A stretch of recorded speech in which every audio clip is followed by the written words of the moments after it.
This thing rolling? I can't tell.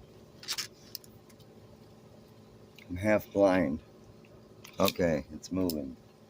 Well, welcome. I guess I should say I'm back. Welcome back to my channel. This will be the first video and only video of me talking about what's happened in the last 10 months. I know some of you have become subscribers during this whole time, and I've had comments like, "What, you're living in a storage facility?" And some people were ignorant about it, and I would just remove their comments and stuff. I'm not confrontational. I won't. I'm not going to be the guy with "Mom, go get me a hot pocket. I'm being a badass on YouTube." That one meme. Anyway, no, I don't have to hide behind a computer and insult somebody and act like I'm a, anyway, act a fool. So this is a long story. I'm going to try and make it as short as I can, but the last 10 months have been, 9 months have been hell.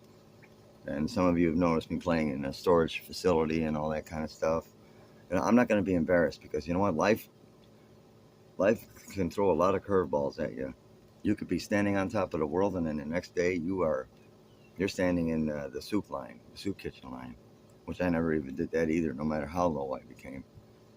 All right, so here's how the story starts. And there are people's names that are going to be changed, probably for whatever legal reason they might be able to retaliate against me. But these people sought out to destroy my life, I can tell you that much. And these people I've known for a better part than 25 years, some of them. So the story begins. Let's just say I had a friend. Her name was, I'll say, Ilanka. So Ilanka, I helped Ilanka basically, not helped, but it wasn't a chore to me. It was a pleasure to me to inspire her daughter, let's say Brittany, we'll call her Brittany, to play guitar or pick up an instrument or, do something like that with her, because she was sitting around. But when I first met her, she was just a sweet kid. She was about 12 years old, and I brought my guitar over to play with my bass player friend. We'll call him Brain. We'll just say his name is Brain. And Brain I've known since like the early 90s, about 92. Brain has done nothing wrong. He had no idea what's been going on with what I'm about to tell you, which is really fucked up. So anyway, I had been in Florida for the last 8 years, and I just kind of thought it was time for me to move. I get tired of being somewhere, and so I was ready to move back to Illinois, and I had some friends there, and Ilanka, my friend Brain is one of those guys who has one of those, I don't even know what you would call it. It's like, it's got to be some kind of condition for it, a name for it, because he can't put his money in a bank or in a debit card or anything. This guy literally walks around with 10, 5 to sometimes 30 grand in cash, like in a couple wads in his, in his pockets. It's pretty sick. And just about every girlfriend he's gone out with, I gotta roll another one. Every girlfriend he's gone out with, I don't think I have anymore. Shit, I don't. Well, I'll worry about that later. So, just to make a long story short, he's just really penny pincher, and he uses his girlfriend's cars, cell phones, blah blah blah. Since I know him, fast forward to now, he has a kid with Ilanka after he meets her, and many years before, and I met Ilanka's daughter. We're calling her Brittany. So Brittany was fascinated by my guitar playing. She said, "Oh, he's really good." And I just thought it was adorable. I just thought she was so cute. She was 12 years old. I'm like, for a kid to say that, because all the other girls were watching, I don't know, probably Hannah Montana and stuff like that, and she wasn't about that kind of stuff. She was actually more into, just regular. She wasn't behind the TV set. But anyway, good kid. So I kind of befriended her mother and, helped raise and inspire that child to to to stay on the straight and narrow, which I think actually helped out a lot, because Ilanka Mama was not a good person, and I should have saw this coming because I knew her habits and stuff, which I've even participated in because I had bad habits at the time too. But that ended for me. She continued on, and you know. That being said, I was trying to get a hold of my friend Brain to move to Illinois, and Ilanka intercepts and says, we'll come back, we'll come down and pick you up in our pickup truck and help you move up here, blah blah blah. I need such and such amount of money for repairs and gasoline and food and stuff like that, because we have to take care of the kids and we can't afford it, blah blah blah. But you'll be able to be with your friends again, blah blah blah, all that good stuff. So we'll move on. Anyway, I sent Ilanka like an idiot. I don't know why. Thinking that she was speaking. This wasn't just one thing. I mean, it went back and forth before I actually got the courage to send the money. So I sent her 4 installments of $500, and then she just kind of disappeared off the face of the earth for the said repairs and all that kind of crap, which I fell for because I thought Brain was involved and knew what was going on. So I figured, I asked her, if Brain could, instead of me making all those transactions, can he just put up the money and I'll just hand it to him in cash? We'll make it, But none of that, She wanted to get that money. So that being said, I sent the money, and then, I would have found Jimmy Hoffa before I found her in the coming weeks. So that being said, I got ripped off, and then she was living at a friend's house who was a drug dealer, and so my friend Brain moved in, and the kids and everything, and I just thought it was a bad situation because he was dealing her heavy stuff. But who am I to judge? Whatever. I just think it's trashy to me, to be honest with you, to say the least. But who am I, right? Anyway, so what do I got left? I gotta try and make this quick because it's kind of annoying to talk about this shit. Pretty bad. Wait till you guys hear the rest of this. So,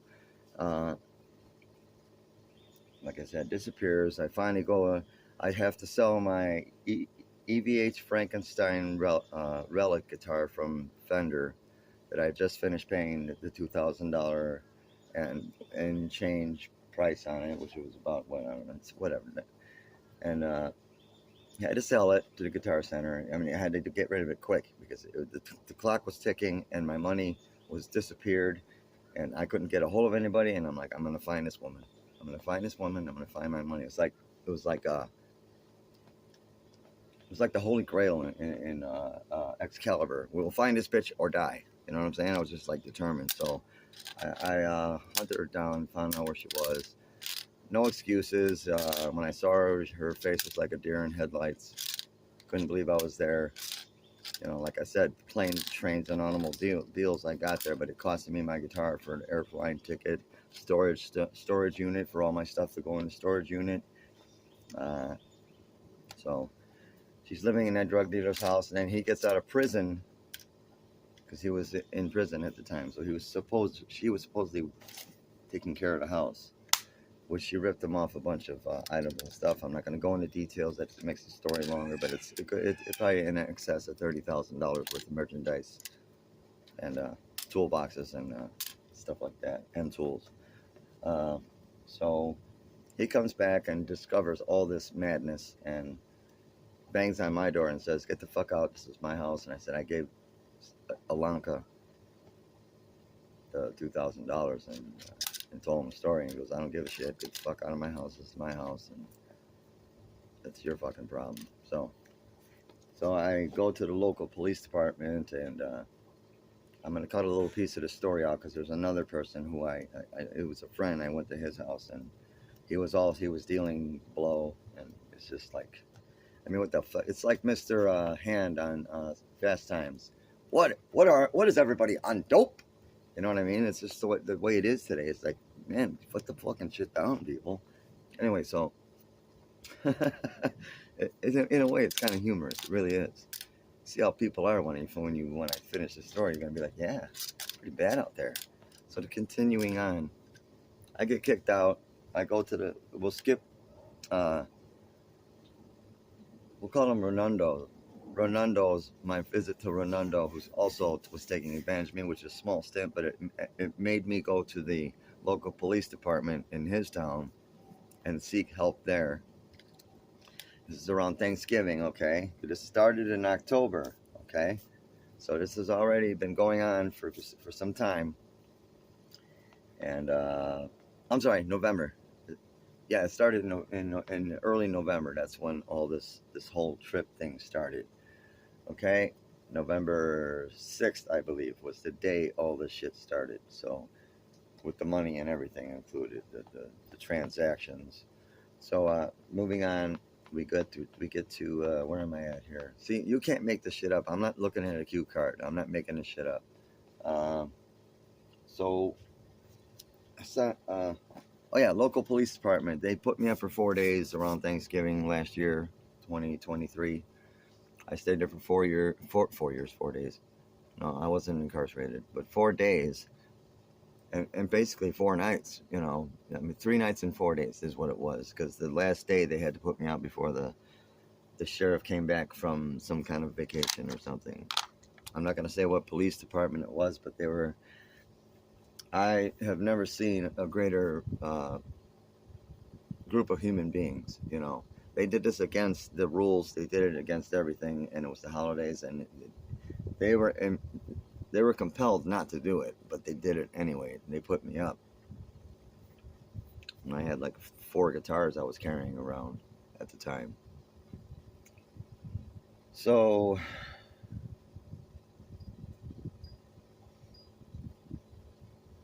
okay, some friends on Facebook, they helped me out with some money, which I appreciate. We're not going to say no names, go into all that, but they helped me up with enough money. Sorry, through something my neck is messed up. Through some donations to get me back to Florida. And I did. But when I got back to Florida, I had to pay my storage bill. Everything was behind. So there goes guitar number 2, which was I just got it. And this thing was hard to get, really hard to get. And it's gone, of course. My 1993 Ibanez Voyager RBM 100, which is the Reb Beach model. It was the black with the gold pickguard, gold hardware and everything. Low edge, Ibanez Low Edge Pro Trem. I mean, that's a peacock that runs around this neighborhood. It's pretty cool. I'm in a nice place now. The end of the story is pretty cool. You'll see, but there's, you know, I'm gonna keep going on. So, where are we at here?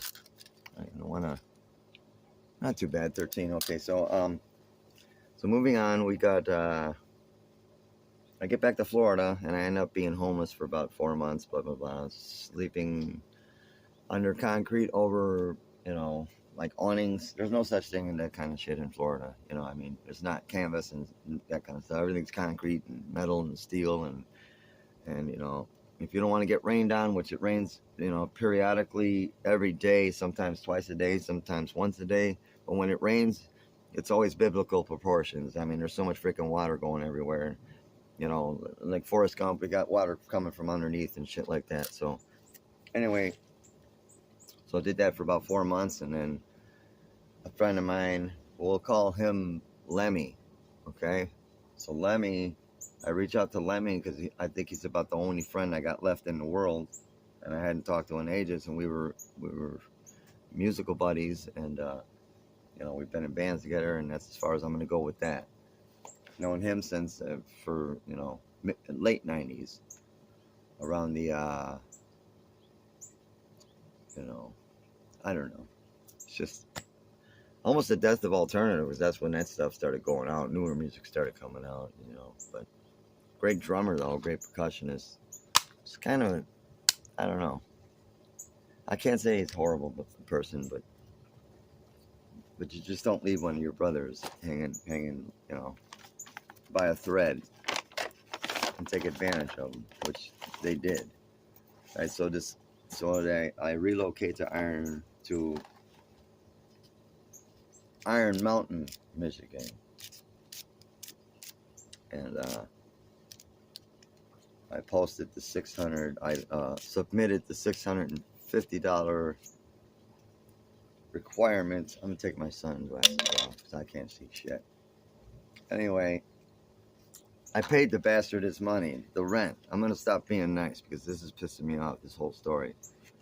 If you had to tell it, you wouldn't be happy either. But I believe you guys have the right to know what the hell's been going on with me, because I appreciate everything you have done.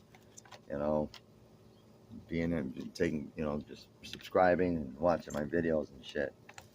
At the end of the day, it's all for you guys. It's for me too. Why do I post videos? To be honest with you, when I first started doing it, it was because I wanted to hear the sound of my guitars on the big screen, and I'll put them on the TV, and it would, I'd get a boner by the sound of, oh man, listen to the tone, People are gonna love that, all two of them. That's the way it started out. It's like one of those clubs where, you keep playing there, but it's always Bob that shows up. We'd like to thank Bob for coming out tonight. So anyway, I hope this works. I don't think it's going to, but I'm going to try. I'm out of tobacco. So what was I? Okay, Lemmy. I paid the rent, and then it said for extra money you can water his marijuana plants, which I did that for a long time, for 3 weeks straight. I never got compensated for it. And when I finally asked about my compensation for that extra work, keep in mind that I gave this man $650 to move into his house, and the house was a shithole. The bedroom window was missing, and it needed so many repairs, and there was garbage everywhere, and it took me 3 weeks to finally get rid of all that garbage, clean the house to where it looked like a human being lived there instead of a degenerate, which is what he is. We'll call him Crystal, even though we'll just call him Crystal because he's a real pussy boy. So anyway, he tried to take advantage of me, so I said fuck it, got my shit out and called the Uber or Lyft, if you will. I think it was Lyft, and they were too expensive, so I had to find a local, let's just say hillbilly. Fuck it, redneck, you know what I mean? Because that's what it's. I don't give a fuck. I'm not worried about people shaking their heads and saying, because I'm Puerto Rican, but I'm more of a fucking redneck myself, because I'm an outdoorsman and everything, you know what I'm saying?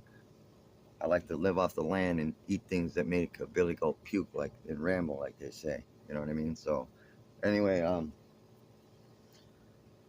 I relocate back to Florida, but I have to go through, I took the transportation to the airport in Green Bay, which was the only route I could find, through Frontier Airlines.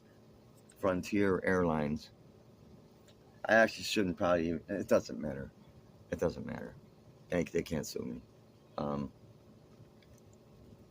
So I booked the flight, and it's from Green Bay, then it goes over to Denver, Colorado, and then shoots down to Orlando, Florida. And at Green Bay, I get a shitload of trouble, because the guy in the van that took me from Iron Mountain, Michigan, got me to Green Bay, and I was going to pay him some extra money to help me unload, and I was going to give him like a lot of the stuff that I had. The spoils. It was going to be spoils for this guy. I already paid him his rate and everything, and he was going to get a bunch of nice shit, including a set of clips, speakers, and a sub, which I had just bought, and I had to get that fucking shit away too. You know what I mean? It's pretty fucking pathetic, all this shit. So yeah, to say the least. So I what's next? I've fucked so many times in the story, it's like ridiculous. I feel like fucking Charlie Brown. Okay, so, you know, TSA gives me a hard time because I got screwdrivers in my, oh no, the driver leaves me there with all my shit. Just takes off while after I'm just done unloading. He gets in his truck. He goes, I go out. I'll be, I, I'll, you're gonna go through some of the stuff and pick out what you want, you know, and then the rest I'll throw away. He goes, okay, and he gets in his truck and just speeds off like the Dickens, you know. So that takes care of that. So I'm stuck there with all this shit sitting in the fucking entrance of the airport, and I mean a lot of shit. I didn't know what to fucking do with it. I had to get out of that fucking redneck's house that was trying to strong arm me and make extra money on me, throwing his plants and all that shit. I mean, fucking, like I said, people keep treating me like shit and taking advantage. That shit's over with, man. So, almost done here. We're almost there. So, okay, so I fly back to Orlando. Oh, wait a minute. One more thing. Yeah, by the way, I tried to pay my storage bill while I was in Michigan for the guitars and everything else from my collection. I had about I had 7 guitars with me that I brought to Michigan, and there was another 13 in the storage unit. I mean, my Randy Rhodes, my, you know, just, you look through my pictures, you're gonna see all these guitars are gone, you know, and it took me 20 years to get this collection together, and it's basically all gone. You're gonna see what I have left. I have something left, but you're just not gonna believe how much I lost. So, okay, so I come back to Florida, end up being homeless for, you know, a few more weeks till now. Had to stay at, you know, go to my stepdad's and mom's house and stay there in the living room on the floor, which didn't boost my self-esteem much more than it already had been fucked over. So, my neck is fucked up. I had a scooter accident on my bike. A scooter hit me. A millennial on a motorized scooter going about 30 down the sidewalk. This happened a while ago, I think. Let me see. Yeah, I come back. Oh yeah, at that airport in Green Bay, I still had another 4 guitars on top of the out of the 8 guitars, not another 4. Out of those 8 guitars I had left, I had to sell 3 of them to a local music store before I went to Green Bay Airport. There we go. That's what I remember. So I had to sell, you know, my Red Beach replica that I built because I had to sell the other one, you know, which was a pain in the ass. Fucking hard to let go of that. That was custom. I put diamond plate on it and everything. You've seen some of the videos if you go to YouTube, you know, it's in there. Check out my Still of the Night No Wig video, you know. I just built that guitar. That's gone too. So we're talking about 2 Red Beach guitars. And this one was a Red Beach Steve Vai hybrid because it has the monkey grip and the claws inside the tremolo area. I can't find that fucking thing to save my life. It was like unique. It was built. It was CNC'd by a private person, so hard to find. So I don't know. I'm just gonna fucking just show you what I got left because, you know, you get the fucking picture. You know what I mean? So yeah, I sold those 4 guitars and I came back, and then there was actually one more guitar that had to go last week because after 3 weeks of being homeless and dragging my bike around during Memorial Day weekend with nobody helping me out with anything, I'm sitting on the sidewalk basically, you know, dead and dehydrated because I had nowhere to go, dragging my bike around with flat tires, and I'll tell you, the Memorial Day weekend was a eye-opener of how people are today, because I mean, it was about 2 days and I got about, what, maybe $3 in those 2 days, and it was freaking like 135 degrees heat index those couple days over that weekend. It was hotter than, it was a freaking earthly inferno is what it was. But that was it. That was the last real suffering, and I mean suffering, because I've been outside the better part of the last 9 months. And if you look at my channel, you're gonna see I'm doing videos. I mean, You know, somebody said it takes a real person to do what you do, because you are homeless, you have nothing, but you still find it in yourself to keep the videos coming. And you know, I'm not trying to brag, but that really does say something about who I am. It's about hearing my guitars, and it's about keeping you guys entertained and inspiring you to pick your guitars back up too, you know, because guitar is dying and we need to keep it alive. Please help me out here. Okay, so I'll show you what I got. I've acquired what's left, and then a few things I've acquired since. So there's my bicycle for now. A little huffy. That's how I get around. I've been cycling the whole time of all my videos for the last 8 years at least. I'm a cyclist. I don't drive anymore. You know, Illinois made sure I wasn't going to get my license back after partying and DUIs and all that crap. So I'm tired of jumping through hoops and, you know, dealing with Kamala Harris's and stuff like that. So I'm done. They could take a good coffee. I got Colombian coffee, man. I don't drink either, but I do smoke lots of fucking weed. That's for sure. I'm not gonna lie. I don't do fucking drugs either. Fucking shit went out when I was a kid, man. Drugs get you nowhere, man. Keep that in mind, everybody. Even if you're older and already know that, just put the shit down, because it's fucking not worth shit. Wish I could reverse this, so I'm gonna either